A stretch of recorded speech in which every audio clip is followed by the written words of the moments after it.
Сайн бацхан монголчуудаас Стокгольмтаас наран чимэг ярьж байна. Та нартай би өнөөдөр өтгөн хаталтай яагаад болдог вэ? Өтгөн хаталтанд ерөнхийдөө манайханд нэлээх өтгөн хаталтай хүмүүс байж байгаа тийм ээ. Энд нөгөө бас жоохон тус болдог зүйл нь юу вэ гэхээр obvious юм. Энэ талаар жоохон мэдээлэл өдрөхөө. Манайхан нөгөө энэ obvious гэдэг мөртлөө яг яаж хэрэглэх аргаа бас сайн мэддэггүй байдаг. Тэгэхээр ерөнхийдөө энэ өтгөн хаталтыг ярихаас өмнө тийм ээ мэдлэгийн чанартай, ерөнхийн нэг мэдлэгийн чанартай зүйлүүдийг би ихлэ хэлээд өгье л доо. Тэр нь юу вэ гэхээр ямарваа нэгэн хүний хотод дотор гисний үйл ажиллагаанд доголд гарснаас өтгөн хаталт явуулж байгаа шүү дээ. Тэгэхээр ганцхан нөгөө өтгөн хаталт нь хотод гиз дотортой холбоотой биш тийм ээ. Ерөнхийдөө бүхэл энэ хоол боловсруулах хэрэгтэн чинь ийм цогц зүйл ээж яадаг. Энэ хамгийн эхлээд юунаас эхэлдэг вэ гэхээр хүний амны хүндээс эхэлдэг. Ямарваа нэгэн хүний хоол тэжээлийн зүйл хүний үсэг бүтээгдэхүүн ам руу ороход тийм ээ хамгийн нэгдүгээрт нөгөө шүд чинь бутлах үйл ажиллагааг явуулаад нөгөө шүлсээр одоо шингэлэгдээд ингээд цаашаа улаан хоолоогоор залбиураар ингээд ороод ингээд чааш явж идэг шүү дээ. Тэгэхээр хамгийн нэгдүгээрт юу одоо хамгийн сайн байх хэрэгтэй вэ гэхээр таны амны хөндөч маш эрүүл байж ах хэрэгтэй гэдэг тийм ээ. Шүд чинь эрүүл тань тэр хоолыг жилж бутлах үйл ажиллагаа чинь жигэд айгу бүрэн гүйцэд сайн явагдаж явах хэвээр. Тэгээд мөн хоол хүнсний хэмжээний зүйлээ маш сайн жижиг буталж чааш нь залхих маш чухал байдаг. Тэгэхээр нэгдүгээрт бол шүд чинь нэрүүл байх хэвээр юм тийм ээ. Тэгээд цаашаа тэр шүдээр бутлагдаад шүлсээр шинэлэгдээд одоо тодорхой хэмжээгээр залгуур холгоор тавьж нөгөө хотоод гизрүү чинь орж байгаа шүү дээ. Тэгэхээр дараа нь нөгөө хотоодон дотор ороод хотоодны нөгөө хоол босруулах үйл ажиллагаа чинь хотоодны шүлт хүчилгээд ингээ бүх цөс тусах гэдэг ингээ их тэр бүх үйл ажиллагаад явагдаа тий цаашаа гадар чинь шимэгдээд одоо нөгөө 12 нуглаа гэц буюу тий нарийн бүдүүн гизрүү ингээ орж идэг. Эндээс нь болохоор яадаг гэхээр тэндээс хүний биед хэрэгцээтэй тий бүх амин дэмүүдээ ингээ тал тийш нь одоо тараагаад авч идэг байхгүй юу. Тэгээд ингээд тэр 12 нуглаа гэсний чинь таны гөрүүлзэх хөдөлгөөн бас дугалцсны улмаас тийм ээ энэ нөгөө хаа нэгэн газар очиод ингээд зогсчдаг. Тэгээд цаашгаа явахгүйгээр тийм ээ тэр гөрүүлзэх хөдөлгөөн муу учраас тэгэхээр тэр ингээд биендээ хэрэгцээтэй зүйлүүдийг тараагаад авлаа шүү дээ. Тэгээд үлдсэн зүйл нь болохоор хүний өтгөн болоод тэр цаашаа шулуун гэцээр давж гарч идэг байхгүй. Тэгэхээр хаа нэгэн газараа тэр чинь тоглолт үүссэн учраас тэр таны 12 нуглаа гэсний буюу тийм ээ тэнд хаа нэгэн газар чод агаад байна шүү дээ. Тэгэхээр яах вэ гэхээр тэр өтгөндөө байгаа тэр одоо нэгсэндээ ялгцсандаа байгаа шингэнүүдийг буцаагаад би эрүүгээ татж аваад идэх байхгүй юу. Тийм учраас тэр нөгөө өтгөн чинь улам хатуураад улам тийч ингээд бөглөөд байгаад идэх байхгүй. Тэгэхээр нэг ёсондоо юу гэсэн үг вэ гэхээр та биеэрээ чин тэр нөгөө хүний ялгцуулаад гадагшаа гаргаж явах ёстой юм гарахгүй тэр биеинд байгаад тахаар тэрний шингээний бутаадад аваад байна гэдэг чинь танд тэр нөгөө хортой бүх зүйл буцаад таны биеэр яваад байна гэсэн үг. Ийм учраас нөгөө энэ өтгөнөө хатаахгүйгээр өтгөнөө өдөр болгон хүн эрүүл хүн бол нөгөө ерөнхийдөө жирийн эрүүл одоо хотоодын үйл ажиллагааны хэвэн явж байгаа хүн бол өдөр болгон цаавал хүндэрч явах хэрэгтэй байж байгаа. Тийм ээ. Тэгэхээр та нөгөө хүндрэхгүй нөгөө одоо 7 хоногт нэг удаа юм 2 удаа юм эсвэл 2 өнжөөд ингэдэг бол ерөнхийдөө таны гиз дотор ч бас жоохон доголд үүссэн байна гэсэн үг. Тэгэхээр үүнд нөгөө хамгийн сайн тулдаг зүйл нь юу вэ гэхээр авьяас байдаг. Авьяас үүнийг нөгөө манай ард түмэн маань өвгдээц маань маш мэрэгэн ухаантай хүмүүс байсан учраас үүнийг авьяасыг хүнсэндээ маш их хэрэгэлдэг байсан тий. Яаж хэрэглэхээ ч бас мэддэг байсан. Орчин үед хүмүүс нөгөө бас ахуйгаасаа холдоод энэ Монгол ахуйгаасаа холдоод нэлийн энийг яаж хэрэглэх вэ гэдгээ ч мэддэггүй. Ер нь хэрэглэх нь бага байдаг шүү дээ. Тэгэхээр энийг би ерөнхийдөө яаж хэрэглэдэг вэ гэдгийг бас заагаад өгчий. Тэгээд ер нь ингээд Монгол хоолны судлыг аваад үзэхээр тий хоолны сая үзэхээр ерөнхийдөө манайх нөгөө шарж хуурсан юм харьцангуй бага гэдэг тий дандаа ер нь чанд жигэнсэн хоол аяг хийдэг байсан байхгүй. Энэ болохоор биеийн түн нөгөө шингэлт сайтай тий эрүүл мэнд маш их тусдаа бас үйл ажиллагаа энэ зүйл байсан байхгүй юу. За тэгээ олон юм яриад яг одоо би яг энэ овьёсыг өдөр болгон та өглөөнийхөө цайн дээр одоо идчихэд байвал хэрвээ таны өтгөн хаталт байдаг бол та тэр өтгөн хаталт гэдэг зүйлээс бас мартах болно. Үүнээс гадна зөвхөн хоол хүндрэлээс гадна бас хүн хөдөлгөөнтэй байж ах хэрэгтэй гэдэг тийм ээ. Хөдөлгөөнтэй байж байгаа тохиолдолд таны тэр гиз дотрын үйл ажиллагаа буюу гизний хөрвүүлзэх хөдөлгөөн бас сайн байна гэсэн үг шүү дээ. Тэгэхээр зөвхөн нөгөө хоол хүнсээр биш хөдөлгөөнтэй бас байх нь бас чухал шүү. Энэ нэг тос сулах зүйл нь энэ obvious. Obvious-ыг тэгээд яаж өглөө одоо иддэг вэ гэхээр энэ бол маш амархан би танд нөгөө нэг бол одоо нөгөө шарах шүүгээ буюу тий манайхан доко гэж доко биш нөгөө пэйж тийм ээ одоо цахилгаан пэйжэнд чанаад идэх эсвэл гал дээр чанаад альвөр нь ч болдог. Би өнөөдөр хоёулангийн заагаад өгье тийм ээ. Тэгээд яах ёстой вэ гэхээр хамгийн нэгдүгээр танд юу байх ёстой гэдэг энэ бол маш амархан. Ерөөсөө та өглөө ажилдаа гарахаас өмнө 5 минутын өмнө ерөөсөө 5 минут танд зарцуулна гэсэн. Өглөө ялангуяа хүүхдээ өргөж өгөхгүй ажилдаа ярал ингээл амар сандарч байгаа тохиолдолд хэр баргийн нөгөө юм амжилтгүй шүү дээ. Тэгэхээр энэ бол нөгөө танаас ерөөсөө нэг хугацаа шаардахгүйгээр маш хурдан хугацаанд. Тэгээ өглөө болгоо энийг идээд заашчих юм бол та ерөөсөө яг тогтмол хугацаанд бас энийг авьяасыг эзэнд бол тогтмол хугацаанд бас яг хүндэлдэг болчтой. Энийг бол бүр танд амлаж байна.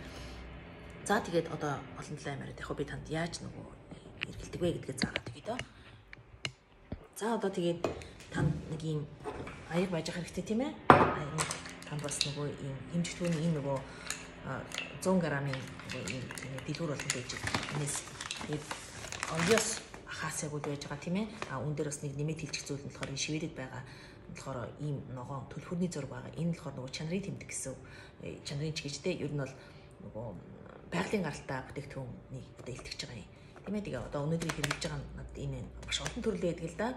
Энэ бол маш хямдхан тэгээд ирээд ингээд тастаа. Тэгэхээр та яах вэ гэхээр одоо энэ бол нэг хүний одоо порт шүү дээ тийм ээ. Тэгэхээр энэ халбарын 100 г-аар нэгийг хийгээд тийм тэрж жоохон амттай болгохын тулд давсгүй болохоор ч бас амнаас уучих гэдэг хэцүү байдаг тийм ээ. Тийм учраас нөгөө жоохон давс хийж өгөөд дээрэс нь ерөөсөө энэ 200 г ус хий гэсэн үг. Энэ ингээд энгээр 2 тэгэл энийгээ тийм ээ пазрын жоохон албагүй ингээ хутгачих тийм ээ. Тэгэл үүнийг ерөөсөө яах вэ гэхээр нөгөө пэйжний одоо хамгийн дээд цэгний идэг шүү дээ. Халаадаг тийм ээ. Тэрний хамгийн дээд цэгт автоматар байдаг дээр нь аваачаад одоо минут 40 секунд болгоно. Одоо би пэйж руугаа харуулъя л да. Одоо ингээд би пэйж руу ирээ.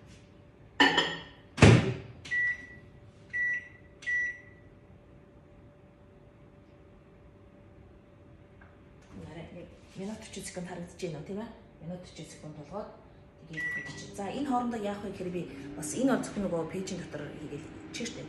Хэрвээ та нөгөө энэ пэйж байхгүй бол яах ёстой вэ гэхээр нөгөө гал дээр чанаад бас идэж болдог тийм ээ. Одоо чанхын нь яах вэ гэхээр бас яг ерөөсөө энийгээ энэ хоорондоо тэгээд чи энэгээр нэг хийгээд харин усаа болохоор 2.5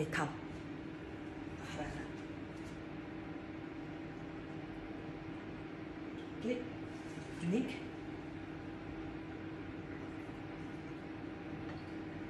хоёр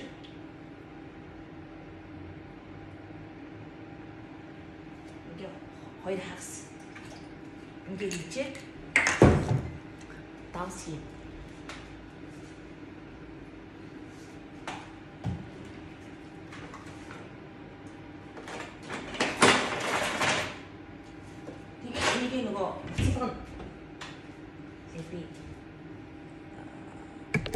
Чанан гэсэн үг шүү дээ тийм ээ.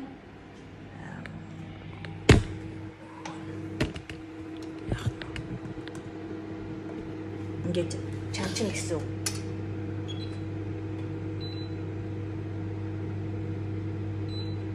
Хамгийн халуун дээр тавьчих. Тэгээд нөгөө энэний чанахад бас нэг онцлог нь юу вэ гэхээр туслахж байгаа явцдаа заавал нөгөө хутгах хэрэгтэй байдаг. Хутгах хэрэгтэй байдаг. Тэгэхгүй бол нөгөө доороо наалтчих гээд байдаг. Тэгээд надад болохоор нөгөө энэ өглөө шууд яарж байгаа тохиолдолд энэ пэйжэндээ хийгээл минут 40 секунд болгоод гаргачих нь аяга амархан байдаг. Туслахаар арай жоохон урт хугацаа шаардаад байдаг учраас нөгөө амраа одоод яарад нэг аяга хурдан пэйжэндээ болгочдөг. Одоо энд болохоор ингээд ерөөсөө тусгаж явах явцдаа ингээд хутгаас өөр арга байхгүй болдог. Доотлолт нь наалтчих гээд байдаг учраас зөөлөн гал дээр тусгаж болно л доо. Өглөөч нь бид нар ч бүгдээрээ л өөр хүүхдээ өргөж цэцэрлэгт сургуульд нь өргөн Тэгээл ажилдаа явна гэл ингээл яарч идэг учраас энийг надад жоохон төвхтэй санагдаад би шууд нөгөө пэйжийн дотроо ингээд хийгээд болгочдөг байхгүй юу. Энийг болохоор ингээд буслах хүртлээ ингээд хаас өөр арга байхгүй байдаг.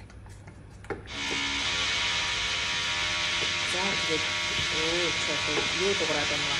Хажуу айл өрөм хийгээд өгөх шиг бодлоо. Өрөмдөд боллоо.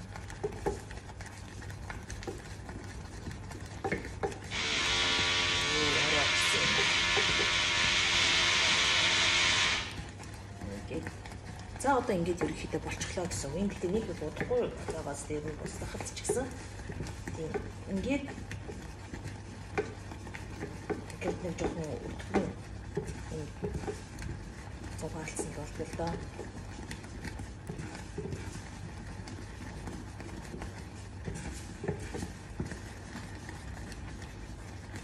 Тэг энийг яадаг вэ? Энийг ингээд одоо болчихлоо тийм ээ.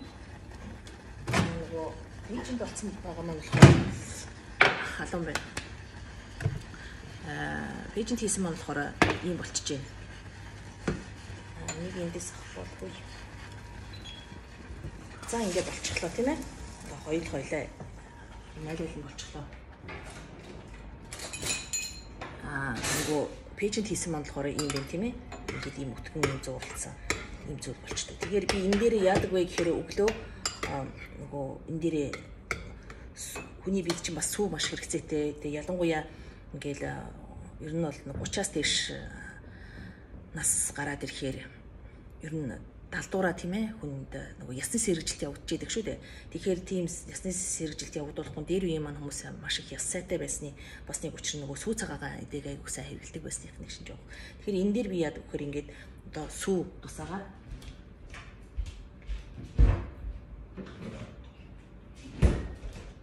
одоо энэ бол би ер нь хийж байгаа надад нэг хүний порц шүү дээ. Дээрээс нь би ингээд нөгөө сүү хийгээд ингээд идчихдэг. Тэгээд ялангуяа бас эн чин энэ дээрээ ч гэсэн ингээд одоо ийм өтгөн юм болдог байхгүй юу. Тэгээ энэ дээрээ нөгөө ингээд сүүгээ хийчээд дээрээс нь бас жоохон джинс ч юм уу